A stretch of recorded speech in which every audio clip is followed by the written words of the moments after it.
estás, Néstor? Florencia Buenas Lemonnier, tardes. pero qué gusto, qué placer encontrarla aquí en estos viernes. Un viernes tú, otro Aquí, viernes una un, maragata. un- bueno, medio accidentado, la disculpa del caso. Lo que pasa que con el tema de la marcha del día de hoy, bueno, andamos a las corridas, porque en un rato estamos concentrando en, bueno, salimos de Sutel y concentramos con el conjunto de las organizaciones. Bien. ¿Querés hablar 2 minutitos de la marcha? Porque quería preguntarte lo de Sutel. Bueno, no, de la marcha en realidad esto, como todos los años, se desarrolla la marcha de la diversidad con una plataforma, una proclama que se dará a conocer en un rato y se de distintas manifestaciones que se hacen al margen de los gobiernos, eso hay que aclararlo, al margen de los gobiernos en el sentido de que siempre hay elementos, obviamente, que tienen que ver con los derechos, con el respeto a la diversidad, la instrumentación de las leyes que se han ido aprobando, pero en las circunstancias actuales la situación está muchísimo más compleja, ¿no? O sea, se han vaciado de presupuesto los distintos organismos que hacen posible o hacen a las condiciones materiales del ejercicio de los derechos en general, de las personas trans, de las personas, bueno, de disidentes, en fin, todos los colectivos que forman parte. Y además, con la ley de urgente consideración también se han agudizado muchísimas situaciones, por ejemplo, con el caso de las personas trans que ejercen la prostitución, con el incremento de la hostilidad policial. Bueno, hay elementos que hacen a la seguridad, que hacen al acceso incluso a los programas que se estaban generando para vivienda. Bueno, todo eso también golpea a poblaciones que son vulnerables. Entonces esta marcha se enmarca justamente en estos elementos y en muchísimos más, y bueno, tampoco soy vocera Sí, sí, está claro. en este caso, entonces, pero es importante remarcar que también esta marcha no se da aislada de todas las luchas que venimos desarrollando, y ni que hablar de la recolección de firmas. Con Vienen sucediendo unos hechos ahora muy seguidos en Antel. Opinión, tú que eres parte de Antel. Ahí tenemos de todo en realidad. La idea era de conversar un poco más en profundidad, sobre todo porque nos preocupa, o sea, lo de Antel forma parte de un todo, ¿no? Estamos en una situación donde el Estado se tiene que reducir a su mínima expresión. Y acá no hablamos solamente de las empresas públicas, estamos hablando de la salud, estamos hablando de la educación. Hay efectivamente un proyecto de país que pretende arrasar con absolutamente todo. Y el Estado como un instrumento que nosotros entendemos justamente para poder democratizar no solamente servicios de las empresas públicas, sino efectivamente los derechos básicos de las personas. Entonces, Antel en todo en todo este escenario, bueno, forma parte también de los elementos a destruir como una empresa dentro del Estado, como nuestra empresa pública. Y bueno, ya hay un abanico de cuestiones. Nosotros venimos denunciando toda la situación que se da en torno a la ley de urgente consideración, obviamente. Bueno, de eso hemos conversado ya en más de una oportunidad, de lo que fue lo que es el proyecto de ley de medios, que si bien el artículo 48, que es lo que involucra a Antel, que viene de lo que serían los artículos 268 y 269, de lo que fue la primera redacción de la ley de urgente consideración, que esos artículos los tuvieron que sacar porque ni entre ellos generaban consenso. Bueno, esos artículos se tradujeron al artículo 48 el actual proyecto de ley de medios, que está en la discusión parlamentaria aún trancado. Es verdad que el artículo 48 sigue siendo un artículo controversial, y de hecho la redacción original también se modificó, ya no plantean la obligatoriedad de Antel a ceder su infraestructura a privados, a compartir la infraestructura con los privados.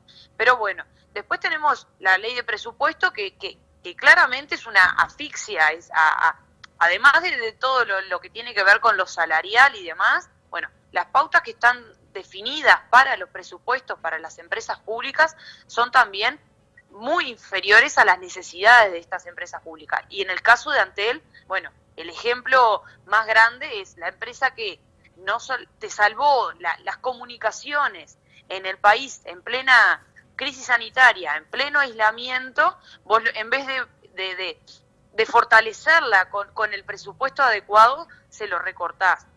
Ahí hay una clara intencionalidad de que Antel efectivamente le aprieten el cinturón y que, bueno, que se salve como pueda. En esto entran justamente la baja en la calidad de los servicios, no solamente por la inversión que no se viene haciendo en el mantenimiento, sino a su vez la inversión para estar a la altura de la demanda que hoy día tienen los servicios de Antel. Después tenemos una rendición de cuentas actualmente que crea lo que es el Fondo Universal de las Telecomunicaciones. Es un fondo que se consolida con recursos del Estado. Esos recursos del Estado vienen de lo que es el pago de los espectros de frecuencia, la URSEC, que pagan todos los operadores. Bueno, se saca un porcentaje y se destina a ese Fondo Universal de las Telecomunicaciones, que quedaría al servicio de cualquier operador que quiera invertir en lugares donde no haya cobertura. Y acá hay que atender particularmente dos cosas. Primero, la cobertura. Nosotros tenemos una empresa pública que tiene ese cometido, ¿no? O sea, generar una cobertura a nivel nacional, alcanzar todo el territorio nacional con los servicios. Ese es un elemento, o sea que el Fondo Universal de las Telecomunicaciones no debería existir.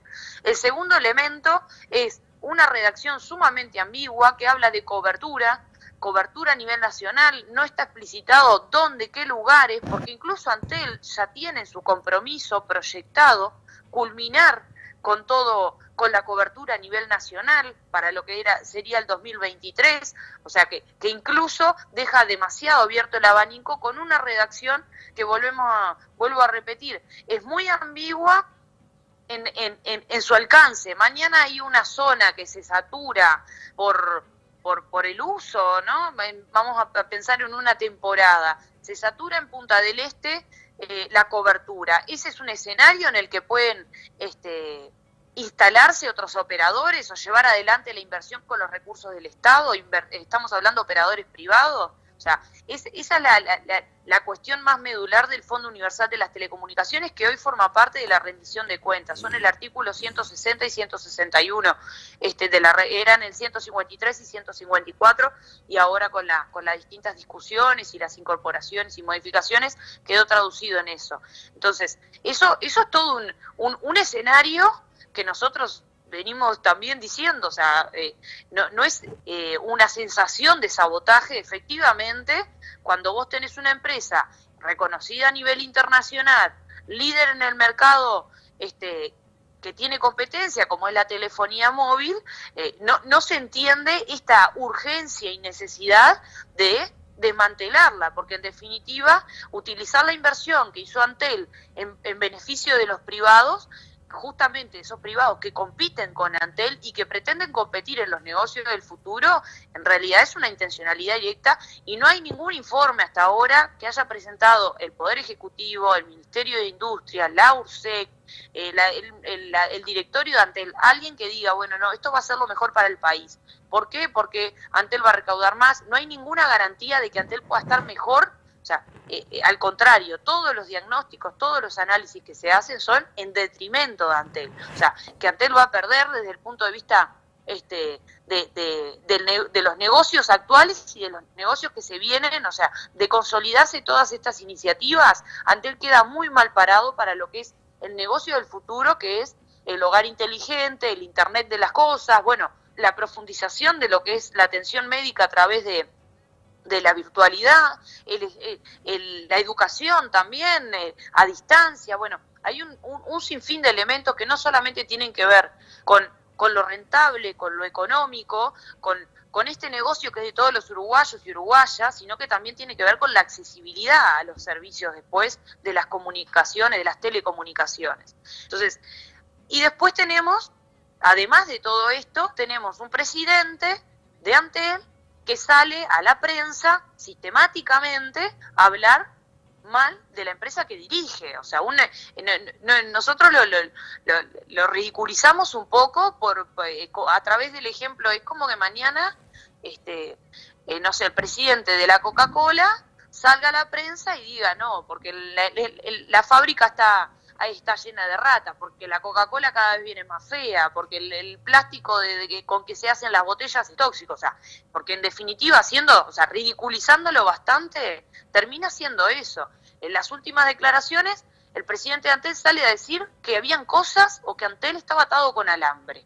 Con alambre está atado el proceso de portabilidad numérica, que resulta que la empresa que gana la licitación para concentrar el operador nuevo que concentra la base de datos de todos los uruguayos y uruguayas no está oficializada en el Uruguay, o sea, no tiene RUT, por decirlo, hablando mal y pronto, o sea, es una empresa que no tiene RUT, eso está atado con alambre, que el URSEC tiene que resolver, darle una prórroga de 45 días, a ver si efectivamente puede formalizar su existencia en el Uruguay, porque es una empresa de capitales extranjeros, es más, es una asociación de capitales extranjeros, entonces, eso es lo que está atado con alambre, y no el negocio de todos los uruguayos y uruguayas que quieren dejar en manos de privados, porque eso es lo paradójico, ¿no? O sea, esto Antel está atado con alambre, ahora, qué raro que las multinacionales quieran quedarse con lo que está atado con alambre, ¿no? Entonces, eso es un poco, en términos generales, lo que va sucediendo. Y también hay otro nivel que no es menor, porque